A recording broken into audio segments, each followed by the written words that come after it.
Baghdad کی اینٹ سے اینٹ بجانے والا ہلاکو، جس نے 20 لاکھ مسلمان ایک دن میں ذبح کر کے اور تاریخ کی اور فقہ کی اور حدیث اور تفسیر کی اور قرآن کی کتابیں اٹھا کے دجلہ اور فرات میں پھینکی تھی، مسلمانوں کی 3 صفیں قیدیوں کی اس کے سامنے کھڑی کر دی گئیں، جو کہیں بیچارے باغ کے جنگلوں میں اور بیابانوں میں غاروں میں چھپ گئے تھے۔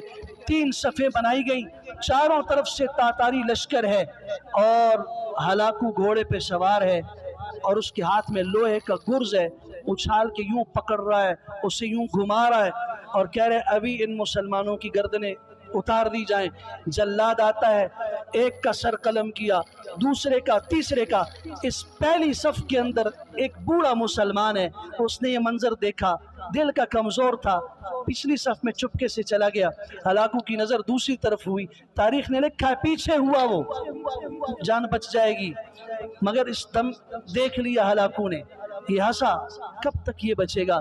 دوسرے صف کی سریں قلم کر دی گئیں، بابا جی تیسری صف میں چلے گئے، تیسری صف کی بھی سریں قلم ہوئیں، آخر میں بابا جی کا نمبر آیا۔ ہلاکو نے کہا میرے سامنے لے آؤ، کہا بوڑھے پہلی صف سے دوسری میں کیوں گئے؟ کہا جی موت کا ڈر تھا، تیسری میں موت کا ڈر تھا۔ تو اب تمہیں کون بچائے گا؟ اب تمہیں کون بچائے گا؟ تو کمزوری میں جب انسان نہتا ہو مگر اس کے دل میں اللہ کی محبت اور اللہ پر ایمان ہو تو زمین پر تو کوئی ایک بھی ساتھ دینے والا نہیں ہے۔ چاروں طرف سے گھر چکا ہوں، اپنے سامنے لاکھوں لوگوں کی لاشیں دیکھ چکا ہوں، سر تن سے جدا ہوتے ہوئے دیکھ چکا ہوں، مگر اس حال میں سر اٹھایا، آنکھیں آسمان کی طرف کی اور کہا اللہ ہے، اگر وہ بچانا چاہے تو بچا سکتا ہے۔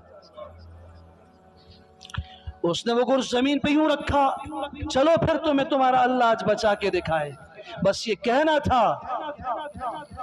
اس کے ہاتھ سے وہ گرز جب نیچے گرنے لگا تو وہ پلٹا اس کو پکڑنے کے لیے نیچے، اس تیزی سے اس کا پاؤں پھسلا، ایک پاؤں اس کا اس رکاب کے اندر رہ گیا اور دوسرا نکلا۔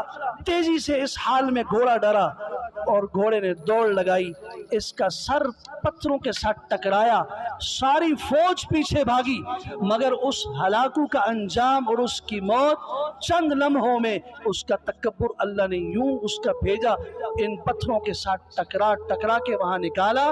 آج جاؤ، دنیا کے اتنے بڑے فاتح مسلمان 2.25 کروڑ افراد اور ایک دن میں 20 لاکھ مسلمانوں کو قتل کرنے والے شخص کی قبر کہاں ہے؟ جا کے دیکھ کے دکھاؤ۔